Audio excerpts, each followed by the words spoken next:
नमस्कार दोस्तों, जीके संसार में आप सभी का स्वागत है। आज हम सब हिंदी साहित्य के महत्वपूर्ण प्रश्नों को देखेंगे और इसमें आज हम सब 60 क्वेश्चंस करने वाले हैं और आज जो क्वेश्चंस करेंगे वो आदिकाल से होगा। तो चलिए सेशन को स्टार्ट करते हैं और देखते हैं प्रश्नों को। तो पहला प्रश्न कहता है कि साहित्य का इतिहास लिखने में सबसे बड़ी समस्या आती है। साहित्य का इतिहास लिखने में सबसे बड़ी जो समस्या आती है वो कौन सी आती है? साहित्यकारों की अधिकता की, काल विभाजन एवं नामकरण की, कृतित्व की या कवि लेखकों की सही जन्मतिथि की? कौन सी समस्या आती है साहित्य का इतिहास लिखने में? तो यहाँ पे सही आंसर जो होगा वो होगा काल विभाजन एवं नामकरण की, ये समस्या आती है। ठीक है, तो ऑप्शन यहाँ पे बी सही रहेगा। क्वेश्चन नंबर 2 है, जनता की चित्तवृत्तियों की परंपरा को परखते हुए साहित्य परंपरा के साथ उनका सामंजस्य दिखाना ही साहित्य का इतिहास कहलाता है। यह जो कथन है वह किस इतिहासकार का है? तो ये जो कथन है वो किस इतिहासकार का है? रामचंद्र शुक्ल का। किसका है? रामचंद्र शुक्ल जी का यह कथन है। प्रश्न संख्या 3 है, काल विभाजन का सर्व प्रमुख आधार क्या है? काल विभाजन का जो सर्व प्रमुख आधार है वो क्या है? कौन से आधार पे किया जाता है? तो प्रवृत्ति विशेष का मूल प्रेरणा स्रोत जो है इसके आधार पे किया जाता है। तो यहाँ पे ऑप्शन आपका सी करेक्ट रहेगा। प्रश्न संख्या 4 है, हिंदी साहित्य का पहला इतिहास किस भाषा में लिखा गया? बहुत ही महत्वपूर्ण प्रश्न है कि हिंदी साहित्य का पहला इतिहास किस भाषा में लिखा गया? अंग्रेजी, फ्रेंच, उर्दू या पुर्तगाली? तो इस प्रश्न का सही आंसर होगा फ्रेंच। ठीक है, हिंदी साहित्य का पहला इतिहास फ्रेंच भाषा में लिखा गया। प्रश्न संख्या 5 है, गार्सा द तासी कृत साहित्य का इतिहास, जिसे वस्तुतः इतिहास कहना संगत नहीं है, इसका नाम है? किसका नाम है? ऑप्शन आपके 4 हैं यहाँ पे, उनमें से किसका नाम है भाई? तो इस्तवार दल्ला लरिंत्यूर इंदुई ए हिंदुस्तानी। ठीक है, हिंदुस्तानी इसका नाम है। ठीक है, तो यहाँ पे ऑप्शन ए आपका सही रहेगा।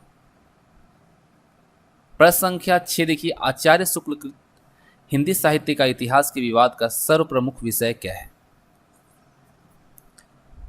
लोक संग्रह की कसौटी का प्रधान होना, आदिकाल को वीरगाथा काल नाम देना या फिर आधुनिक काल के विवेचन में व्यक्तित्व रुचि अभिरुचि का जागृत होना या साहित्य रचना के स्वरूप में घटित परिवर्तन है उनकी व्याख्या का अपने में पूर्ण प्रतीत होना? तो यहाँ पे अगर देखें तो सही आंसर जो रहेगा वो रहेगा आदिकाल को वीरगाथा काल नाम देना जो है ये आपका सर्व प्रमुख विषय। तो यहाँ पे ऑप्शन बी सही रहेगा।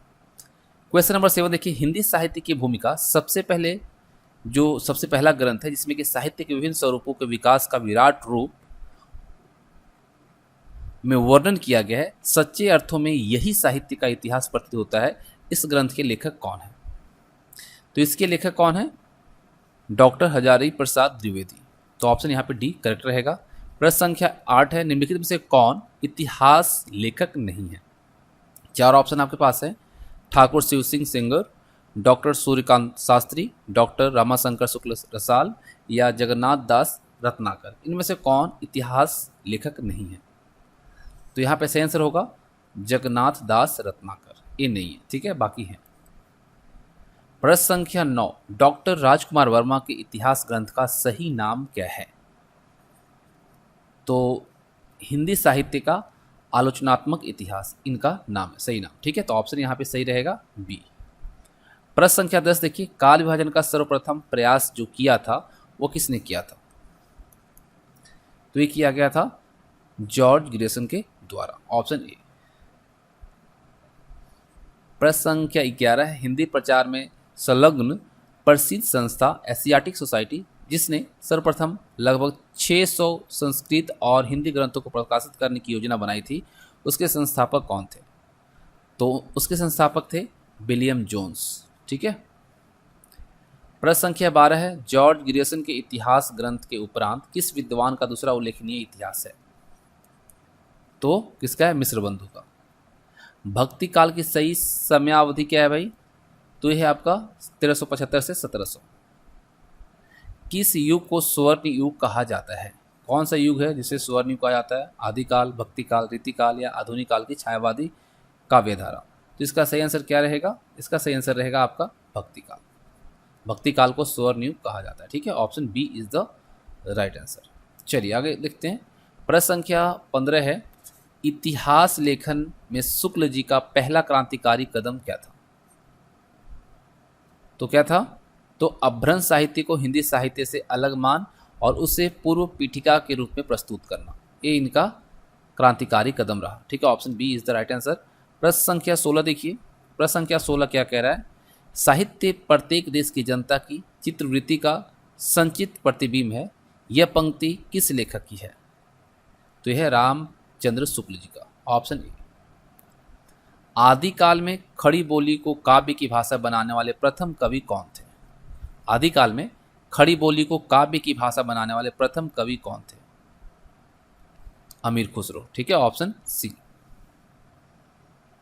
आदिकाल को अपभ्रंश काल किसने कहा? आदिकाल को अपभ्रंश काल भी कहा गया, तो किसके द्वारा कहा गया? तो ये कहा गया धीरेन्द्र वर्मा के द्वारा।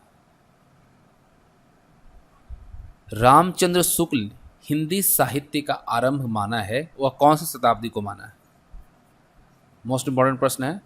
तो इसका प्रश्न अगर देखिए 19 नंबर प्रश्न का, तो सही आंसर रहेगा 10वीं शताब्दी। ठीक है, ऑप्शन बी। स्वयंभूकृत पौमचर्यु में किस कथा का वर्णन है? तो इसमें जो कथा का वर्णन मिलता है वो रामायण का मिलता है। निम्नलिखित में से कौन अपभ्रंश का वाल्मीकि कहा जाता है? किसे अपभ्रंश का वाल्मीकि कहा जाता है? तो अगर ध्यान से देखेंगे तो अगर आप लोगों ने पढ़ा है तो आपको पता है स्वयंभू को। किसे? स्वयंभू। Option B. प्रश्न संख्या 22 देखिए, उसी से रिलेटेड है। स्वयंभू अपभ्रंश के जैन कवियों में सर्वाधिक प्रसिद्ध कवि माने जाते हैं। इसके उपरांत अपभ्रंश के दूसरे उल्लेखनीय कवि कौन हुए? तो यहाँ पे अगर सही आंसर देखा जाए तो Pushpadant. Option B, option A, sorry, option A is the right answer. प्रश्न संख्या 23 है। अपभ्रंश का भवभूति किसे माना जाता है? अपभ्रंश का भवभूति किसे माना जाता है? तो पुष्पदंत को। ठीक है, याद रखिएगा।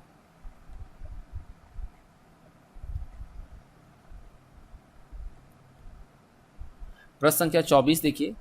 डॉक्टर भोला शंकर व्यास ने पुष्पदंत की तुलना संस्कृत के किस कवि से करना समीचीन समझा है? तो मार्क्स से। किसे? मार्क्स से। अपभ्रंश कवि धनपाल की साहित्य कृति कौन सी है? तो है भविष्यतः कहा। अपभ्रंश के फागु काव्य से आशय है बसंत ऋतु का काव्य। सर्वाधिक चरित्र काव्य किस साहित्य के अंतर्गत लिखे गए? सर्वाधिक चरित्र काव्य जो है वह किस साहित्य के अंतर्गत लिखे गए? तो लिखा गया है आपका जैन साहित्य के अंतर्गत। 28 नंबर प्रश्न देखिए। सिद्ध कवियों ने जिस प्रतीकात्मक भाषा को अपनाया उसे कौन सा नाम दिया गया? तो नाम दिया गया संध्या। प्रश्न संख्या 29 देखिए। सिद्ध कवियों द्वारा प्रयुक्त भाषा को संध्या भाषा नाम किसके द्वारा दिया गया? तो ये दिया गया अद्वैवर्ज और मुनिदत्त के द्वारा। प्रश्न संख्या 30 है। संदेश रासक किस प्रकार की रचना है? तो यह है आपका विरह काव्य। प्रश्न संख्या 31 देखिए। सिद्ध एवं नाट्य साहित्य का सर्वाधिक प्रभाव जो पड़ा वह कौन से कवियों पर पड़ा? तो ये पड़ा है भक्तिकालीन निर्गुण कवियों पे। Option A. हिंदी साहित्य के आरंभिक काल को आदिकाल की संज्ञा किसके द्वारा दिया है? कौन से कवि ने दिया? तो ये दिया गया है डॉक्टर हजारी प्रसाद द्विवेदी के द्वारा। तो ऑप्शन ए यहां पर सही रहेगा। ठीक है। प्रश्न संख्या 33 देखिए। आचार्य रामचंद्र शुक्ल के अनुसार हिंदी का प्रथम महाकवि कौन है? आचार्य रामचंद्र शुक्ल के अनुसार हिंदी का प्रथम महाकवि कौन है? तो कौन है? चंद्रवरदाई। ठीक है। निम्नलिखित में से कौन सा कवि भक्ति काल के समयावधि में जन्म लेकर भी आदिकाल की श्रेणी में रखा जाता है? आपको बताना है कि वह कौन से भक्ति काल की समयावधि में जन्म लेने के बाद भी आदिकाल की श्रेणी में आने वाले कवि हैं। तो है विद्यापति। Option C. आदिकाल में रचित साहित्य में कौन सा पक्ष लुप्त हुआ मिलता है? तो यह है आपका राष्ट्रीय चेतना। Option B. कौन सा ग्रंथ सर्वाधिक विवादित रहा है? यहाँ पे 4 जो ऑप्शंस हैं इनमें से कौन सा सर्वाधिक विवादित ग्रंथ रहा है? तो सही आंसर इसका रहेगा पृथ्वीराज रासो, ऑप्शन डी। अब देखिए उस प्रसिद्ध ग्रंथ का नाम क्या है जिसमें महोबा के लोक प्रसिद्ध 2 वीरों अल्लाह और उदल के युद्धों का बड़ी उत्तेजक भाषा में वर्णन किया गया है, अल्लाह उदल का। तो आपको पता है इसका सही आंसर क्या रहेगा? परमाल रासो। ठीक है, किसमें? परमाल रासो, इसमें आल्हा और उदल के युद्धों का उत्तेजक भाषा में वर्णन किया गया। प्रश्न संख्या 38 है, पृथ्वीराज रासो महाकाव्य की किस श्रेणी में आता है? पृथ्वीराज रासो महाकाव्य जो है वह कौन सी श्रेणी के अंतर्गत आता है? तो यह आता है विकासशील महाकाव्य के अंतर्गत। खुमान रासो की भाषा क्या है? खुमान रासो जो है इसकी भाषा क्या है? तो इसकी भाषा की अगर बात करें तो राजस्थानी है। हमीर रासो के रचयिता कौन है?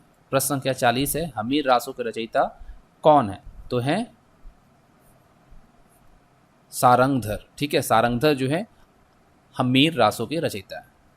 प्रश्न संख्या 41 देखिए 41, किस ग्रंथ की प्रामाणिकता अब भी संदिग्ध है? कौन सा ग्रंथ है जिसकी प्रामाणिकता जो है अब भी संदिग्ध है? तो अगर यहाँ पे देखें तो होगा पृथ्वीराज रासो, क्योंकि काफी विवादित रहा है। ठीक है, ऑप्शन ए। पृथ्वीराज रासो के सर्गों को क्या कहा गया है? क्या कहा गया है भाई? तो कहा गया है समय। ठीक है, पृथ्वीराज रासो के सर्गों को समय कहा गया। प्रश्न संख्या 43 है 43 है, पृथ्वीराज रासो को किसने सर्वप्रथम विवादास्पद घोषित किया था? तो ये किया गया था किसके द्वारा? डॉक्टर उलर के द्वारा। कैमासवध की ग्रंथ जो है, कैमासवध, ये किस ग्रंथ की प्रमुख घटना है? तो ये है पृथ्वीराज रासो। ठीक है, ऑप्शन सी। अमीर खुसरो का असली नाम क्या था? आप सबको पता होगा असली नाम क्या था? Abdul Hasan, option A. हिदायत खाना जो दक्षिणी हिंदी में लिखा गया है उसके लेखक कौन है? देखिए हिदायतनामा जो है ये दक्षिणी हिंदी में लिखा गया है, और इसके अगर लेखक की हम बात करें तो इसके लेखक जो है ख्वाजा बंदा नवाज है। ठीक है, ख्वाजा बंदा नवाज इसके लेखक हैं। विद्यापतिकृत पदावली की भाषा क्या है?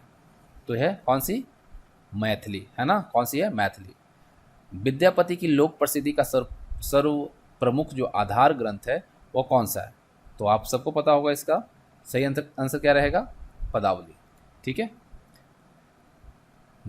देसिल बना सब जन मीठा, तय तय सन जपो औ हट्ठा, ये जो पंक्ति है वो किसकी है?